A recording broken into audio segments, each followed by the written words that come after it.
Okay. This is different, isn't it, guys? Everybody got their same seats? Hey, Coach. Coach, I haven't seen you without a mask on in months. No, I know. I was probably looking a hell of a lot better with the mask, wasn't I? Thought you were going to grow a beard. Huh? Yeah. Thought you were going to grow a beard under there. I tried, but it didn't work. All right, guys. Just it seems like it's been a long time since we had the opportunity to actually go play. I know we're really excited, and it's just been so much work from so many people to go into getting to this point. And from Mike Hamrick to all the doctors to the strength staff to the trainers, and I think I'd be remiss if I didn't start out this press conference without thanking everybody for making this happen and us getting to this point, because I guarantee nobody has any idea the amount of work that went into this by all these people to get us to this point. And I really appreciate everything they've done, and our players. I mean, the things they've had to deal with since May 30th to get to this point. I can assure you they're excited. Our coaches are excited. And again, just take the opportunity to thank everybody that got us here. I had the opportunity to tell our team on Monday about our captains, on Saturday about our captains for this week. We've got 4 captains as usual. That's going to be a little different on the coin toss, because only one captain is going to be allowed to go out there. I couldn't totally understand. Anyway, but it's different. But we got Sheldon Evans, who, what a great story he is. He's came in here as a freshman, and just the work he's put into it and the respect he has from his teammates and all that. It's just a privilege to be able to name Sheldon as one of our captains this week. He will also play a big part in that game on Saturday on special teams as well as tailback. Alex Millett's a guy that's been around here a long time that has done a great job for us, along with Beckett and Nazi Johnson on defense. So those guys will lead us this week, and we're excited about what they bring to the table, along with and kind of what I've told our team from day one. This is probably the most important year that I've ever been a part of, where leadership and taking ownership in this football team is so important, because it's not just what happens here. It's what happens once you walk out of this building. It's going to give us the opportunity to play this season. So our kids have done a great job with that. As the head football coach, I appreciate it. We're excited to get ready to go tee it up on Saturday against Eastern Kentucky team that you remember came in here a couple of years ago, and they got a lot of good players. You saw that a couple of years ago, and it's no different now. So it'd be a challenge for us, and a challenge our team's excited and looking forward to. Doc, with what your team has done and all the years you've been in coaching, how much more does this make you guys value the game of football? Because right now, as we look across the country, it's been taken away from some people, and this is an unprecedented year on so many levels. Well, there's no question. I mean, if you look around the country, there's a lot of people that have struggled to get to this point, and some of them haven't gotten to this point. Fortunately, we have, and it's just a tribute to our players and what they've done and the support staff that surrounded us. But we can't get complacent, with what's going on right now either, because it could, one bad decision can set us back as well. So we understand that, but it makes you appreciate having the opportunity to go play, because I don't know how many times in the last 6 weeks, I know you all felt the same way, that maybe the season was over, but at this point we're moving forward, and I know we're excited about doing that, and really looking for, Hamrick says it all, and reminds me every day when he gets to work, he says, hey, it's one day at a time. It's one day at a time. These things change every day. So, we got to focus on getting the opportunity to play this week and take advantage of that opportunity. Doc, is getting into normal game week preparation, does it feel normal that it's finally game week and you can go through that normal rhythm? Well, yeah, there's no question. We went through, we started camp a week early because we thought we were in week 0. So we got an extra week in there as far as preparation is concerned. So then you're preparing like it was week 0, and then all of a sudden you get kind of hit. Well, no, it's no longer week 0. Now it's week 3, to be honest. But then we end up adding another game, but it became week 1. So, there's no doubt that we've had to make some adjustments throughout the schedule, throughout camp. But I feel like right now that we are on schedule. We're finally into game week, and our game week preparation, which is great. And just like it has been in the past, today's Wednesday for us. So, we're excited. Doc, for you, you look at Eastern Kentucky, and they're a team in the past that's been heavily reliant on the run. How did you all game plan coming into this? Because obviously they've got coordinators coming in from different areas, and are you trying to watch those guys' previous game films or see some 2019 EKU stuff? How did you all go about your preparation? Well, we played these guys a couple of years ago here, so we got some tape on some of the personnel that's back from them. But, always in those first games, Grant, there's a lot of unknowns. Anytime you're playing, there's also a lot more unknowns when you're playing a team that's got a new coaching staff and et cetera. So, we don't know exactly what we're getting. We know their personnel, to an extent because we played against them a couple of years ago, but the personnel has changed a lot. They've got a lot of additions. I think they got 7 or 8 power. They got a lot of transfers that have came in there, which will be different. We have gone back to where these coaches have coached previously, and some of our people on our staff know these coaches pretty well. So, we think we have an idea what they're going to do, but you never know. I mean, in first games, you never know. And I think the positive things for us is we got a lot of guys, especially up front offensively, that are a group that's played a lot of football. So we can make adjustments as we get going into the game and that type of thing. But there are going to be some adjustments that have to be made early on because we're going to see things we haven't seen.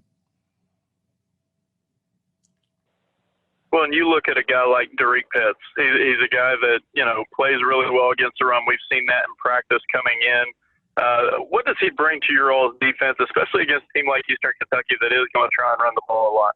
Well, and like I say, we think they're going to try to run it a lot, but he's been up tempo a lot of places he's been, and so that being said, Pitts has had an excellent camp. This time last year he was just getting here and feeling his way and that type of thing. But you know what? He's been with us throughout a whole winter, been with us for preseason and all that, and he's playing his best football right now. And Brad likes what we've seen out of our defense. So we think we're pretty deep at that safety position, and there's no doubt that if you're going to line up and run the football, and he's been a power team at times at places he's been, so we may see some 2-back power football, which we haven't seen a whole lot in practice, but you're going to have to get the safeties involved in some run support fits in order to get those things stopped. So we'll be prepared for that. Pitts has the ability to do that along with some of our other safeties. Doc, can you talk a little bit about the process with Grant Wells and what he did to impress you? Basically, the players yesterday said they're not apprehensive about him going through the playbook, even as a freshman. He's got a lot of skill. Well, I think, Keith, the big thing is, he was here for a spring ball prior to losing this spring. He came in January of his freshman year, from GW. He was well coached at GW, and we knew he had all the skill set from the time, we knew in high school when we walked on campus, he could make all the throws and do all those things. So, he's been around here a long time, even though he'll be a freshman next year with the new rules. So, that being said, I know our players have great confidence in him. You guys that have seen practice have seen him, that he has the ability to make all the throws. He's made tremendous decisions. We've seen him just grow from practice to practice and become more confident, and our players have more confidence in him. So I have total confidence in him going into this game that he's going to go out and play well, and our players do as well. Coach, season openers have been pretty kind to you, especially at home. You now you get to do this on ESPN. I know you tweeted out when the news was official, but to do it on a national stage at home and do it with fans in the stands when a lot of other colleges won't, how big of a deal was this opening week for you? Well, any opening week is always a big deal, for us as coaches, because we love the game. We like to play the game. And I've always said, anytime you can get your program on a national stage, and the great thing is we're going to be the only game on at that time. We're opening up here week 1, which there's not a lot of games.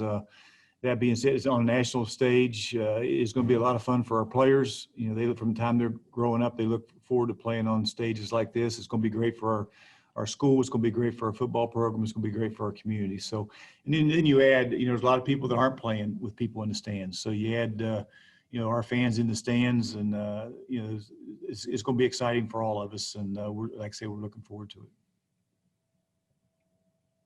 Was that important to be able to get some fans in the stands for you?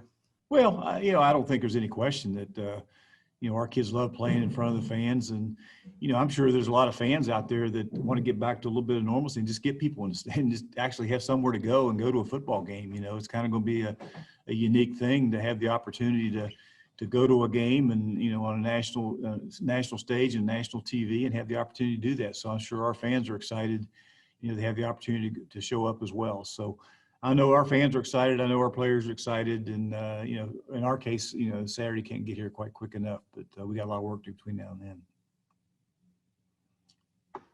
Coach, based on this pandemic, what things do you think might change during the game that maybe we haven't seen in the past? I know, practice you're wearing the mask and the face shield.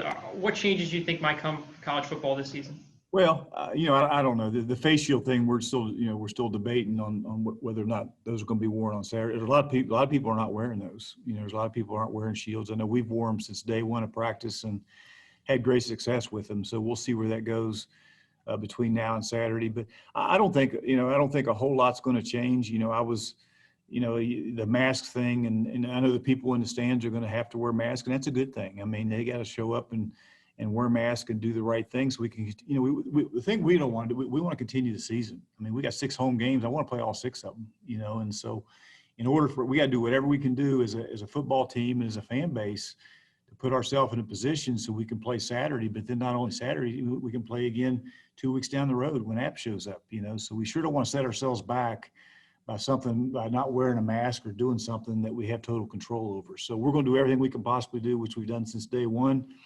of making sure these players are safe and doing as safely as we possibly can. And our fan base needs to do the same thing so we can have a game here in a couple of weeks as well. Coach, Do you have some guys? Go ahead, CJ. Go ahead. There's been so many things going on where, things are changing. I mean, the ECU game gets bumped back. All of a sudden you're playing 2 teams that you weren't normally scheduled to play. Has this been difficult to try and keep track of day to day, just from your personal standpoint with so many moving parts going on? I mean, day to day, literally. I think it changes every day. And that's been happening since day one, since we got back here in early July. These kids have been since July. These guys have been, number one, our players have been here since May 20th. That's a long time where they haven't left Huntington. And that being said, we've been working with them, as a staff since July 6th. And every day there's been changes, and I don't think that's there's going to be changes tomorrow. And after next week, there's going to be some more changes. So I think the biggest thing that we've tried to do as coaches and as players and as a team is just, hey, let's control what we can control today, and don't worry about tomorrow. And let's make sure today we can control walking out there as a football team and coming off a better team as we move towards Saturday. And let's take care of this Saturday. And then next week something else may change. Hell, Mike may schedule another guy for next week. Who knows? But there's going to be a lot of changes between now and the end of the season, and we just got to go one day at a time, control what we can control, and don't worry about anything else at this point. Doc, have you had some kids who've surprised you in camp that maybe the fans don't know about yet?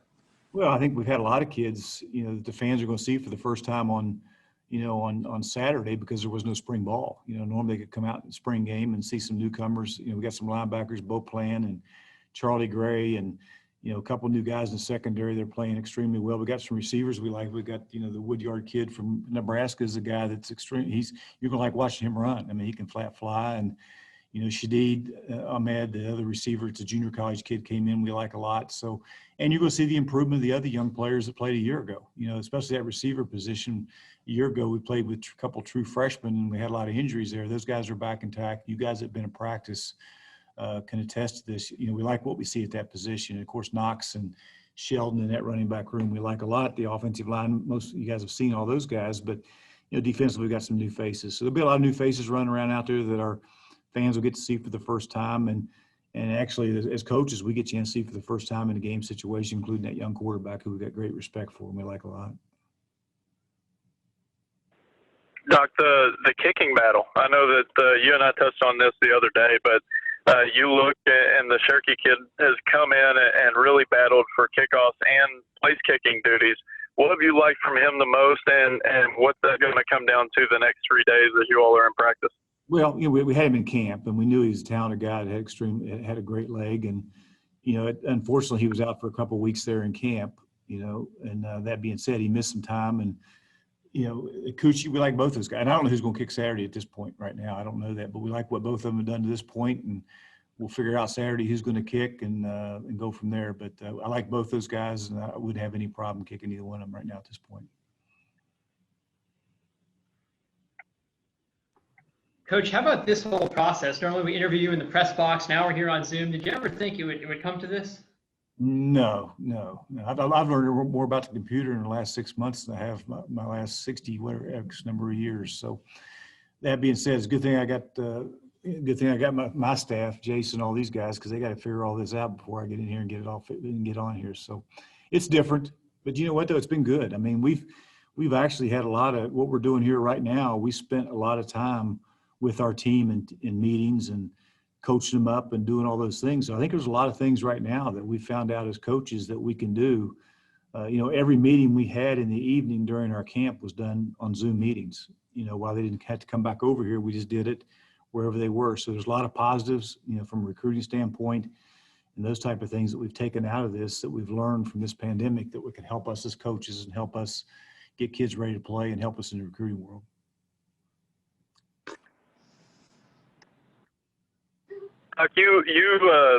You look at Brendan Knox, and obviously you've got an MVP back there at the running back position. But for Sheldon Evans to be a captain this week, knowing that Knox is the returning MVP, does that just speak volumes of how well-oiled that room is right now? Well, I think it speaks volumes and don't get me wrong. I mean, Knox, everybody knows what Knox is all about, what great respect everybody has for Knox. But Knox himself would tell you that Sheldon Evans is as good a leader as we've got on his football team, and he's a young guy as well. So. That being said, he just got such great respect of our team, and I wish you all would have had the opportunity to hear him get up Saturday at the end of practice and talk to our team as a captain, and he was just tremendous. He's always got a great message, and that kid is just a tremendous kid that we love to death. Have you ever seen, Doc, a kid who doesn't like the attention? I mean, he's almost embarrassed when we ask him about these preseason honors. He just shakes it off and says, "Let's go play ball." Talk about Knox. Yeah, Knox. Uh-huh. Yeah, I mean Knox. I mean, there's no doubt about Knox. I mean, I think somebody asked him about what he's not concerned about what happened last year. Last year was last year, and he's only concerned moving forward. But like I said, I like this team a lot because we got a lot of guys like Knox and Sheldon in that offensive line up front, and all those guys. And on defense, we got some great leadership as well. So, in a time like this, we're going to need that. And starting Saturday, moving forward, that's going to have to continue in order for us to accomplish what we want to accomplish. Knox seems like he's really up for the challenge. He's going to be targeted a lot more attention's on him. And he seems like a guy who just calmly enjoys that. Well, there's no doubt. I mean, he's a competitor that likes to play. And the great thing is, we've got great confidence in Sheldon Evans as well. So, Knox should be a better player this year because early on in the game, we have confidence we can get Sheldon in the game more so early on. So Knox is as strong as he was a year ago in that second half. He can be even stronger, hopefully. So that being said, there's no doubt Knox is the guy that kind of makes us go back there. But we have great confidence in Sheldon and some other backs as well. So we're looking forward to that. We're looking forward to that combination. Doc, you look at the path that Eastern Kentucky has taken. They're sort of going against the process a little bit. Scheduling 8 games in the fall, which is against what their conference is doing. Is that sort of the uniqueness of this year? Is just everybody's sort of got to choose their own path and what's best for their program? Well, I don't think there's any question. From conferences to conferences. I mean, you got some guys not playing, you got some that are, and Eastern Kentucky is a little bit unique, along with Austin Peay and Central Arkansas. I think is the other team that's doing the same thing. So I think those guys are doing what's, who knows what's going to happen in the spring, guys. I mean, I think let's get as many games as we can get in here in the fall, and let's go play. And because the spring, there's nothing in the spring guaranteed either. So I think they feel that way. They can, and then if you did get into spring, which Eastern Kentucky was going to have to do, then what's that do to your players as far as moving into the following year? So I think it's a great choice by them to go get 8 games. I think it's what they got scheduled. Maybe they'll get a couple more here or there, but then they can get those games in and then get ready for the following year with their players. And they know they've gotten you probably got a better chance of playing now even than maybe you do in the spring. So that's a decision they made, and that's a good thing on their part.